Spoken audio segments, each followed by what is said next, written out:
उपनिषदैहिं गायन्ति यं सामगा ध्यानावस्थिततत्कदेन मनसां पश्यन्ति यं योगिनः यस्यान्तं न विदुसुरासुरहणाः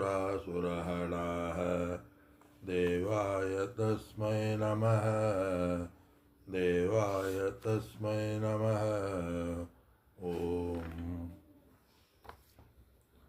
அனைவருக்கும் என்னுடைய காலை வணக்கங்கள். பகவத்கீதையினுடைய 8வது அத்தியாயத்தை நாம் இப்பொழுது பார்த்து வருகின்றோம். இந்த பகவத்கீதையில் பகவான் கிருஷ்ணர் அர்ஜுனன் கேட்ட 6 கேள்விகளுக்கு இதில் பதில் கூறுகின்றார். அர்ஜுனன் கேட்ட 6 கேள்விகள் என்ன? 7 கேள்விகள் அவன் கேட்கின்றான். முதல் 2 ஸ்லோகத்தில் 6 கேள்விகளுக்கு பதிலானது வருகின்றது. 7வது கேள்விதான் மிகவும் முக்கியமாக இந்த அத்தியாயத்தில் வர்ணனை செய்யப்படுகின்றது. இந்த அத்தியாயத்தில் பதில் பேசப்படுகின்றது. 7வது கேள்வி என்ன? மரண காலத்தில் உங்களை நினைக்க முடியுமா? மரண காலத்தில் உங்களை நினைத்து உயிர் விடுபவன் உங்களை அடைவானா என்பது அர்ஜுனனுடைய சந்தேகம். அதற்கு பகவானுடைய பதில், மரண காலத்தில் என்னை நினைப்பவன் கண்டிப்பாக என்னையே அடைவான் என்று 5வது ஸ்லோகத்தில் பதில் கூறினார். முதல் 2 ஸ்லோகத்தில் பிரம்மம் என்றால் என்ன என்ற முதல் கேள்விக்கு பதில் அக்ஷரம் பிரம்ம. நம்ம மீண்டும் மீண்டும் நான் ஒவ்வொரு வகுப்பிலையும் ஏன் சொல்கிறேன்னு சொன்னால், ஒவ்வொரு வார்த்தையும் அதிகமாக கேட்க கேட்க மனதில் முதலில் சொற்கள் பதியும், அந்த வேர்டு பதியுமா, அந்த வார்த்தைக்கு பின்பு மனதில் அந்த வேர்ட்ஸ் மீனிங் அர்த்தம் பதியும். அதே மாதிரி நம்ம அடிக்கடி ஒரு வார்த்தைகளை கேட்க கேட்க நமக்கு மீண்டும் மீண்டும் அதே நினைப்பு ஈஸியாக புரியும். அதே தான் இந்த 7வது கேள்விக்கு நம்ம பதில் என்னன்னு சொன்னால், மரண காலத்தில் நம்ம நினைக்க வேண்டும் என்றால் இப்பொழுதே நாம் நினைத்து பழக வேண்டும். ஏற்கனவே என்ன நினைத்தோமோ அதுதான், அதனுடைய பயனைத்தான் நாம் இப்பொழுது அனுபவித்து கொண்டு இருக்கின்றோம். ஏற்கனவே நம்ம என்ன நினைச்சோமோ அதனுடைய பலனைத்தான் இப்பொழுது நாம் அனுபவிக்கின்றோம். அது மாதிரி இந்த இடத்துல இப்போ உட்காரன்னு சொன்னால் ஏற்கனவே நினச்சிருக்கோம், ஜூம் கிளாஸுக்கு நான் காலையில் நடக்கும் அப்படிங்கிற எண்ணங்கள் இப்பொழுது நாம் வகுப்பை கேட்கின்றோம். நேற்றைய எண்ணங்கள் இன்றைய தொடக்கம். அது மாதிரி உயிர் வாழும் பொழுது, நன்றாக ஆரோக்கியமாக இருக்கும் பொழுதே நாம் இறைவனை எந்த அளவுக்கு நம்ம இறைவனுக்கு நேரம் கொண்டு நினைக்கின்றோமோ அந்த அளவுக்கு இறுதி காலத்தில், கடைசி காலத்தில், சாகும் தருவாயில் சப்கான்சியஸாக இருக்கும் பொழுது, ஹோமோ ஸ்டேஜில் இருக்கும் பொழுது அந்த பகவான் தான் ஞாபகம் வருவார். நம்ம வயதானவர்கள் நம்ம எத்தனையோ பேர்த்த பார்த்துருக்கோம். கடைசியில் இத்தனையோ பேர் ஈஸ்வரா ஈஸ்வரா ஈஸ்வரான்னு கையை ஆட்டிக்கிட்டே இறந்துருவாங்க. ஈஸ்வரன் என்னை கூப்பிட்றாரு, கடவுள் என்னை கூப்பிட்றாரு அப்படின்னு இறந்துருவாங்க. காரணம் என்னன்னு சொன்னால், ஆரோக்கியமாக இருக்கும் பொழுதே அந்த கடவுளை இப்பொழுது நாம் நினைக்க வேண்டும். இப்பொழுது பணம், பொருள், அப்படி சொத்து, பேரன், பேத்தி என்று நாம் காலத்தை கழித்தால் இறுதி காலத்திலும் ஐயோ என் பேரனை விட்டு போகிறேன்னு அடுத்து பேரனாக பிறப்போம். அது மாதிரி இந்த இடத்துல வேண்டாம்னு சொல்லலை, அது வெறும் மாயை தோற்றம். இந்த இடத்துல கொஞ்சம் பகவான் அட்வான்ஸாக சொல்கிறார். ஞானியானவன் மரண காலத்தில் என்னை தன் சுரூபமாக நினைக்கிறதுனால அவன் என்னையே அல்லது மோட்சத்தையே அவன் அடைகிறான். இந்த இடத்துல ஞானிகளை பற்றி பேசுகிறார். ஆக மறுபிறவி இல்லாமல் மோட்சத்தை அடைய வேண்டுமென்றால் நாம் ஞானத்தை அடைந்து இருக்க வேண்டும். அது இந்த இடத்துல சப்ஜெக்ட். எந்த ஞானத்தை அவன் அடைந்திருக்க வேண்டும்? மரணகாலத்திற்கு முன்பு ஸ்மரிக்க வேண்டும். இறைவனை உருவத்துடனும் அருவத்துடனும் சகுண பிரம்மத்துடனும் வழிபடுபவனுக்கு உபாசனை செய்பவன். இந்த இடத்துல உபாசனை செய்யல சொல்கிறார். நல்ல குட் பாயிண்ட். இந்த இடத்துல உபாசகர்களை பற்றி பேசுகிறார். உபாசகர்னா தியானம் செய்பவர்கள். எதை குறித்து? இறைவனை குறித்து, இறைவனுடைய நினைப்பை குறித்து, இறை சொரூபத்தை குறித்து தியானம் செய்கின்ற ஞானி. அவன் அன்கான்சியஸாக இருக்கும் பொழுது ஞானிக்கு என்னை மறப்பதில்லை அவன் அப்படிங்கிறார். இந்த இடத்துல ஞானியை பற்றி பேசுகிறார். அப்போ அஞ்ஞானி உடலை விட்ட பின்பு என்ன நிலைமை வரும்? அதாவது ஞானி என்னை அடைகிறான்ங்கிறாரு. செத்தவங்கள்லாம் என்னை அடைகிறான் பகவான் சொல்லலை.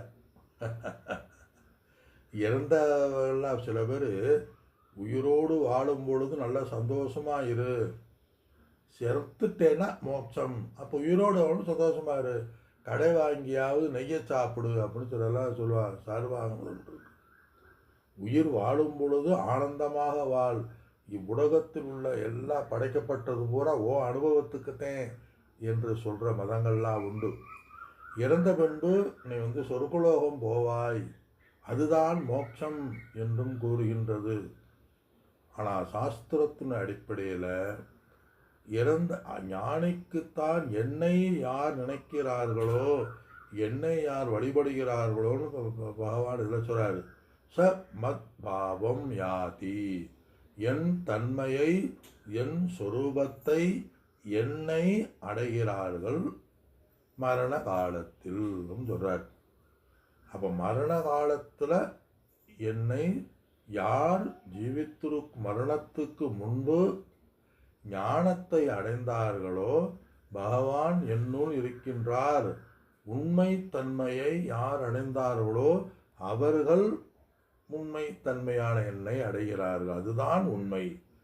எப்பொருள் யாரார் வாய்ப்பெறும் அப்பொருள் மெய் பொருள் காண்பது அறிவுன்னு படித்தோம். நம்ம எந்த பொருளாக இருந்தாலும் யார் உண்மைத்தன்மையை அறிகிறார்களோ அவர்கள் என்னை அடைகிறார்கள். ஆக இறைவனை வழிபடுவதாலோ பூஜை புனஸ்காரம் செய்வதாலோ இறைவனை நாம் அடைய முடியாது. ஏனெனில் அஞ்ஞானமானது இருக்கின்றது. உடல் நான் என்று நினைத்து இறைவனை உருவமாக வழிபட்டு அவனிடம் வழிபாடு செய்தாலும் உயிரோடு இருக்கும் பொழுது சில தர்மார்த்த காமத்தை இஷ்டப்பட்டதை அடையலாமே ஒழிய மோட்சம் என்பது இல்லை. அப்போ இறைவனை வழிபடுவது வேஸ்டா அப்படின்னா வேஸ்ட்டு அல்ல. இறைவனை தத்துவமாக அறிவது தான் மோட்சம். கயிறை பாம்பாக அறிகின்றோம். எது உண்மையான அறிவு? கயிறை கயிறாக அறிதல், அந்த அதிஷ்டானத்தை அறிதல் தான் அது உண்மையான அறிவு. அஞ்ஞானம் தன்னை அகழ்விக்கும் நல் அறிவே. எல்லா பிறப்பும் பிறந்திழைத்தேன் எம் பெருமானே, உன் பொன்னடிகள் கண்டின்று. அப்படின்னா என்ன அர்த்தம்? இப்போ நம்ம இறை வழிபாட்டோடு நம்ம இருந்தால் மறுபிறப்பில் சொர்க்கம் போவோம். சொர்க்கத்திற்கு சென்று அங்கு நம்ம இருந்து புண்ணியம் தீர்ந்தவுடன் மீண்டும் சீனே புண்ணியே மத்திய லோகம் விசந்தின்னு சொல்ல போகிறார். அந்த புண்ணியம் முடிந்தவுடன் மீண்டும் இந்த லோகத்துக்குத்தான் வரும். புனரவி ஜனனம் புனரவி மரணம். அதனால் பிறப்பு இறப்புங்கிறது இருக்குது. இந்த சம்சாரத்திலிருந்து நம்ம விடுதலை அடைய வேண்டுமென்றால் நாம் உண்மையை அறிய வேண்டும். எந்த உண்மை? பெரிய விஷயமே இல்லை. நம்ம உண்மையை நாம் உணர வேண்டும் சொல்கிறார். உண்மையை உணர்வதற்கு எந்த காலதாமதம் இல்லை. சில பேர் சொல்கிறாங்க, நான் இறைவனுடைய தன்மையை அடையணும்னா அடுத்த விரைவில் இறைவனை பற்றி உண்மை தன்மை அறிகிறேன் அப்படிங்கிறது இந்த பிறவியில் போதும் அது அவ்வளோதேங்கிறது அசட்டுத்தனம். ஏனெனில் புண்ணியத்தை சம்பாதிக்கிறதுக்கு, இறை வழிபாட்டு சம்பாதிக்கிறதுக்கு திரவியங்கள் நிறைய தேடணும், காலங்கள் நிறைய தேடணும், முயற்சி அதிகம். இது தன்னிடமே தானாகவே இருக்கின்ற இதுக்கு, அறியாமையினால் இருக்கின்றதுக்கு அறிவினால் நாம் அந்த ஞானத்தை அடையலாம். இந்த பிறவியில் எனக்கு இதெல்லாம் புரியாது, அடுத்ததில் பார்த்துக்கிறோங்கிறது அசட்டுத்தனம். அது ஆரோக்கியமான வார்த்தைகள் அல்ல. ஞானத்தை அடைவது மிக மிக எளிது. ஞானத்தை அடைவதுதான் மிக மிக எளிது. அது ஏன்? அது நாமவே இருக்கின்றோம், நம் சொரூபமாகவே இருக்கின்றோம். இது மரண காலத்தில் எப்படி மறக்க முடியும் ஞானத்தை அடைந்த பின்பு? அர்ஜுனுடைய கேள்வி அதே. ஞானத்தை அடைந்து ஒருவன் இருக்கின்றான், மரண காலத்தில் ஞானத்தை அடைந்துனா ஞானத்தை நினைத்து தன் சொரூபமாகவே அதிகமான காலத்தில் ஆத்ம சிந்தனையிலேயே ஒருவன் உபாசனைகளை செய்து வருகின்றான். அவன் மரண காலத்தில் நினைப்பானான் அர்ஜுனுடைய கேள்வி. பகவானுடைய இதில் கண்டிப்பாக அவன் என்னை அடைகிறான். என்னைனா இந்த இடத்துல என்ன? மறுபிறவி இல்லாத மோட்சத்தை தன் சொரூபத்தை கலந்து விடுகின்றான். என்னை அடைகிறான்னா, நம்ம இங்கேருந்து இப்போ நான் அடையாறு அடைகிறேன், கோயிலை அடைகிறேன்னா இங்கேருந்து கோயில் போய் கோயிலை அடைவது அல்ல. மரண காலத்தில் போய் ஞானி மரணம் முடிந்த உடனே ஒரு ஜோதி ரூபமாக போய் அங்கே போய் இறைவனை அடைவது அல்ல. உடல் எங்கெல்லாம் உடல் எடுத்தோமோ அப்பொழுதெல்லாம் மறுபிறவி உண்டு. சாயுஜ்யம் சாமீப்பியம் சொல்லுவாங்க. சாயுஜ்யம்னா இறைவனுடைய தன்மையை அவன் அடைகின்றான், அதே மோட்சம்பாங்க. இறைவனுடைய தன்மைனா என்ன? யார் அடைகின்றது? ஞானி. யார் ஆத்மஸ்வரூபமாக இருந்திருக்கிறார்களோ அவர்கள் அடைதல்ங்கிற உபச்சார வழக்கத்தில் சொல்கிறது. அடைதல்ங்கிற இந்த அறியாமையானது நீக்கிவிட்டதுனால தன் சொரூபமாகவே அவர்கள் ஆகிறார்கள். அடைதல் போதல் வருதெல்லாம் கிடையாது. நாமவே இருக்கும் பொழுது எங்கே அடைவது? எங்கே வெளிச்சத்தை தொடுங்கள், வெட்ட வெளியை தொடுங்கள்னா வெட்ட வெளியை தொடர தேவையில்லை, வெட்ட வெளியிலேயே நம்ம இருக்கின்றோம். பூமி எங்கே இருக்குது? பூமியிலே தான் நாம் இருக்கின்றோம். எங்கு போனாலும் பூமி தான் இருக்கின்றது. பூமியை நான் அடையப் போகின்றேன் என்பது அல்ல. நான் கிழக்கை நான் அடையப் போகின்றேன், கிழக்கை நான் அடையப் போகின்றேன். கிழக்க போய்கிட்டே இருந்தால் என்ன ஆகும்? நான் கிழக்கை நான் அடைய போகிறேன் அப்படின்னு திசையை நோக்கி போனால் அடைய முடியுமா? மேற்கை அடைய முடியுமா? தெற்கை அடைய முடியுமா? போய்கிட்டே கடல் கடந்து போய்கிட்டே இருக்க வேண்டியதே. பாகிஸ்தான் எல்லாம் வரும். இந்த பக்கம் போனால் பாகிஸ்தான் வரும், அந்த பக்கம் போனால் சிங்கப்பூர் வரும், வேறு பக்கம் போனால் அமெரிக்கா வரும், கடைசியில் கடல் வந்துடும். கடல் மேலே போகிறேன்னா எங்கே போகிறது? ஒரு முடிவே இல்லை. அப்போ என்னது? அன்லிமிட்டெட். லிமிட்டெட்னாத்தையும் அடைய முடியும். லிமிட்டெடு ஒரு இடத்துல ஒரு காலத்தில் ஒரு தேசத்தில் இருக்கிறதே நம்ம அடைய முடியும். எல்லா இடத்துலையும் இருக்கிறது நம்ம எப்படி அடையிறது? அது மாதிரி ஒரு பொருளாக நான் உணர்ந்தாத்தான மரண காலத்தில் மறக்கிறதுக்கு. இப்போ நான் என் கையை நான் மறந்து வைத்துட்டேன், சாரி என் மனதை நான் மறந்து வைத்துட்டேன், போய் நான் மனதை எடுத்துகிட்டு போயிடுறேன்னு சொல்கிறோம்மா.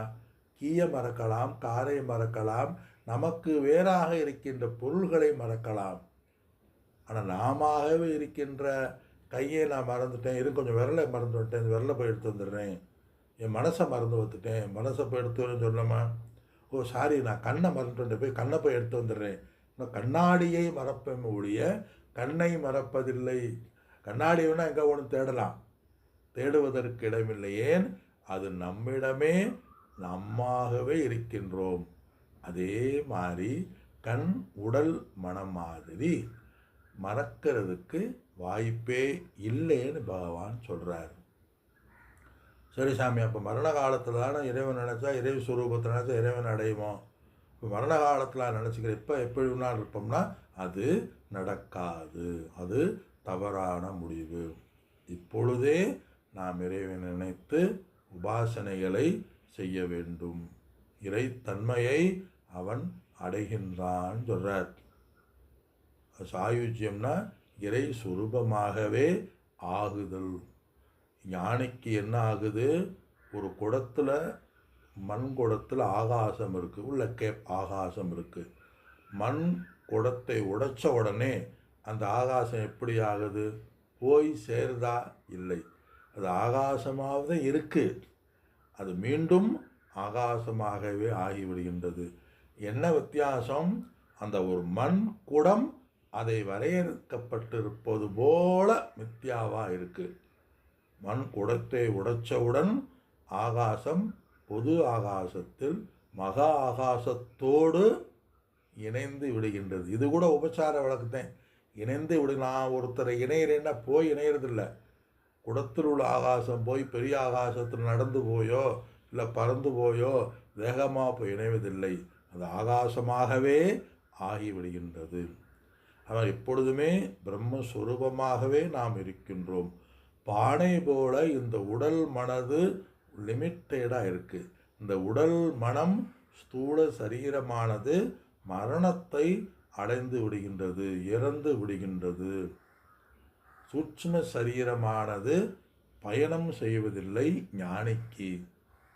அது அந்தந்த பூதங்கள், பஞ்சபூதங்களில் அது மிக்சடு கலந்து விடுகின்றது. காரண சரீரமும் அது அனாதியாக அது இருந்து அது நாசமாகி விடுகின்றது. காரணம் ஞானத்தினால. ஆனால் அஞ்ஞானிக்கு என்ன? உடல்தான் இறக்கின்றது. சூட்சும சரீரம் டிராவல் பயணம் செய்கின்றான் அஞ்ஞானி. யாரு? இந்த ஆறை உணராதவன்.